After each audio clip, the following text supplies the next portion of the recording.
You know, high performers don't struggle to save things. They struggle to accept that some things aren't worth saving and never were. And that realization took me longer than it should have. I'm going to be honest with you, family, about something project managers really won't say out loud. You know that feeling when you're watching a scary movie and you can't see exactly what's about to actually happen. The person is walking towards the door. You know there's something behind it, and you're sitting there yelling at the screen, "Don't go in there, turn around, something is off." But they go anyway. That's what it feels like to be a project manager in a dysfunctional environment. You see the risk coming. You've seen it before on other projects with other teams. You bring the evidence, you flag it early, you lay it out clearly, but nobody picks up what you're putting down. Either they don't believe in it or they rely on their own experience, or the urgency just doesn't register the same way it does for you. So what do? You do what high performers do. You keep pushing, you keep advising, you keep showing up because genuinely you care about the team winning, sometimes more than they actually do. And when this happens, the deadline gets missed. The contract obligations fall through. The timeline collapsed. And if you've been in this long enough, you already know what comes next. The first person to call or be called into the room to explain what went wrong is you. So in that moment, you have a decision to make. Be the victim or be the victor. Let it break you or let it teach you. And, well, goodness. And what taught me changed everything.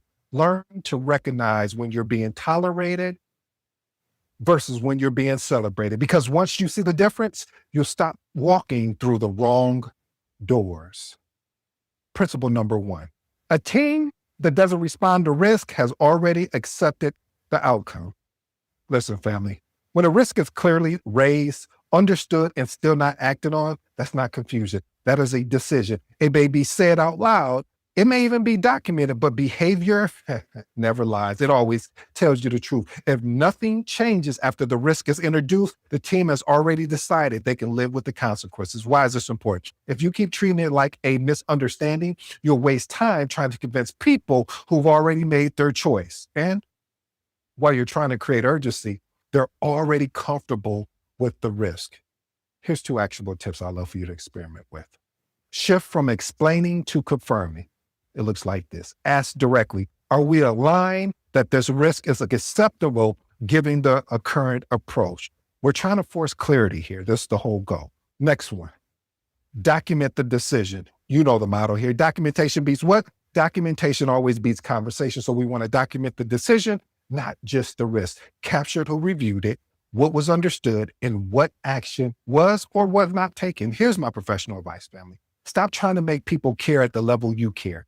Your job is to surface the truth, document the decisions, and not force alignment where it doesn't exist. And once the team accepts the outcome, you start seeing something else very clearly. Principle number 2, urgency isn't what you say, is what you do. Ooh, I like that, family. Everyone says something is urgent, but urgency shows up in behavior, prioritization, responsiveness, decision-making speed. If timelines don't move, if meetings don't lead to action, if blockers sit untouched, there was never an urgency to begin with. Why is this important? If you take words at face value, you'll misread the situation. You'll think progress is happening when it actually nothing has happened. And by the time you realize it, you're already behind. Experiment with these actionable tips. Watch response times, not reaction. What does that look like?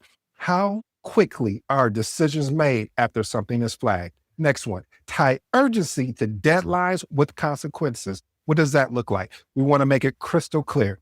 If this isn't resolved by, let's say, X, then Y impacts can occur. Here's my professional advice, family. Urgency isn't communicated, it's demonstrated.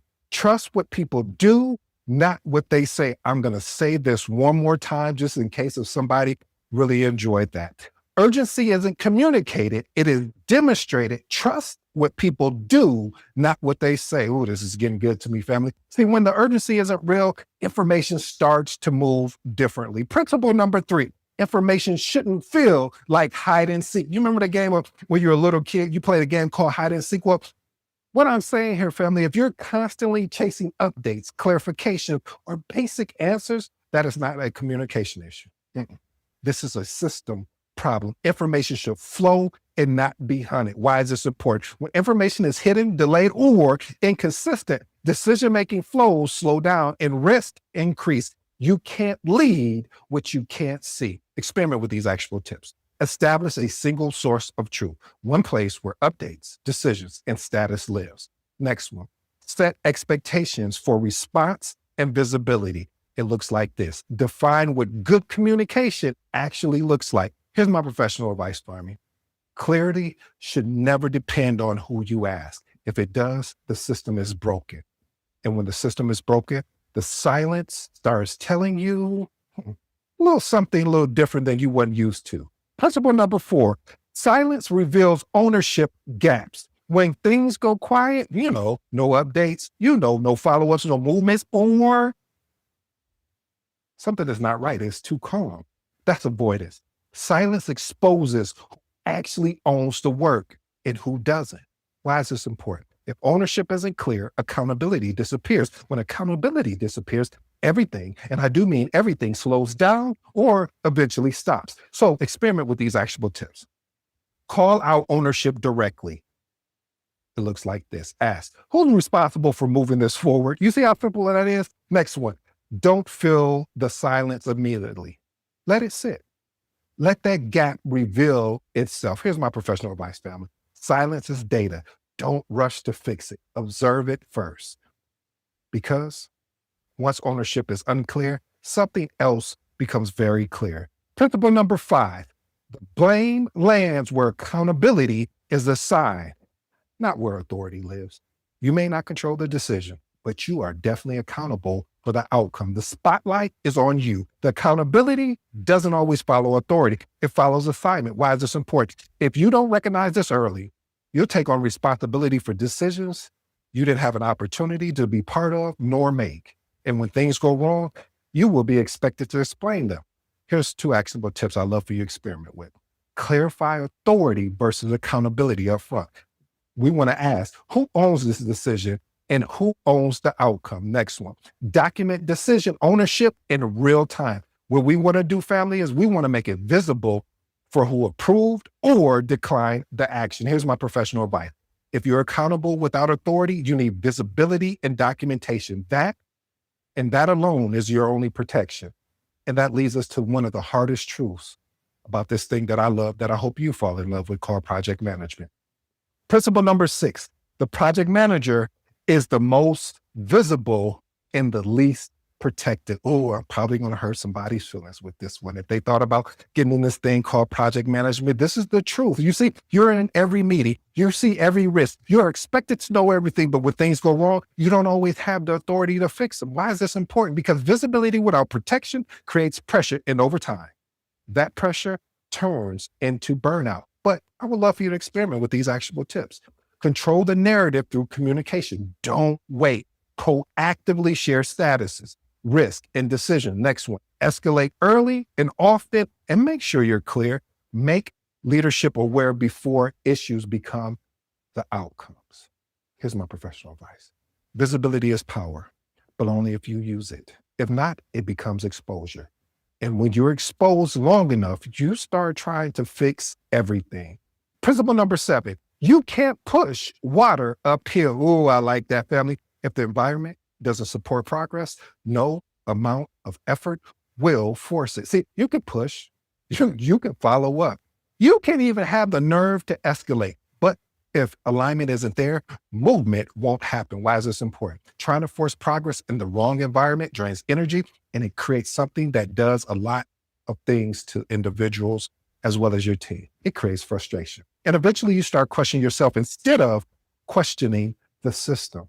Experiment with these actionable tips. Assess alignment before increasing effort. Ask, do we have a shared goal or goals and a commitment? Next one, redirect energy where it can create impact. All I'm saying, family, is don't overinvest in resistance. Here's my professional advice. Effort alone doesn't fix misalignment. Alignment fixes effort. And when you keep pushing away, it's going to start costing you something. Principle number 8, care without boundaries becomes self-sabotage. That's a mic drop right there, family, because caring about a project, the team, and the outcome, it is truly a strength. But without boundary, it turns into overextension. You start carrying what's not yours to carry. Why is this important? The more you take on, the less others do. And over time, you become responsible for everything, including what you never owned in the beginning, nor the middle or end. Experiment with these actionable tips. Define what you own and what you don't. Be clear on your role and stick to it. Next one, stop compensating for lack of ownership. Let gaps remain visible. Here's my professional advice. You're not there to save the project. You're there to lead it. And sometimes leadership means standing back so others have the opportunity to step up. I love that, family. And once you understand that, you realize something most people avoid. You can't save a team that doesn't want to be saved. Here's the truth, family. Let me say this as clear as I can. Some of you aren't leading projects anymore. You're chasing updates. You're repeating the same risk. You're carrying responsibility that was never yours and you're calling it leadership. And if you're not careful, it turns into self-sabotage, because the truth is that project doesn't fail because you didn't try hard enough. It failed because the people responsible never made the decision to move. And you stayed trying to save something that was already accepted to be failure. So let me ask you something. How long are you going to keep proving yourself in rooms that already made up their mind about you? Because you can't save a team that doesn't want to be saved, but you can save yourself from staying too long. And at that moment, you'll realize one thing. You stop asking for permission, you stop over-explaining yourself, and you start moving different. That's the true shift. If you heard yourself in today's episode, I want you to take the next step. I have a quiz called What Type of Leader Are You? It's built for moments exactly like the one we talked about today. It's 2 minutes, real insight. You'll walk away knowing exactly where your leadership identity is working for you and where it may be working against you. You'll find the link wherever you're tuning in from. And if you're new to the episode, I go by the name ED. For all you smart and intelligent folks out there, that just simply means Ed. Until next time.